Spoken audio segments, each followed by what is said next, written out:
Saque de portería favorable al Betis. Ahí viene Medrán, cuando la puso rápidamente en circulación el equipo de Poyet.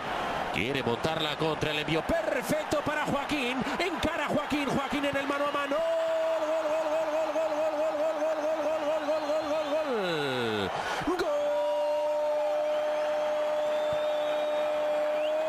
Gol de Joaquín, culminándola contra el 17. El capitán del Real Betis encaró a Diego Alves y lo batió por abajo. 0-2 en Mestalla. Gana el Betis. El segundo de Joaquín.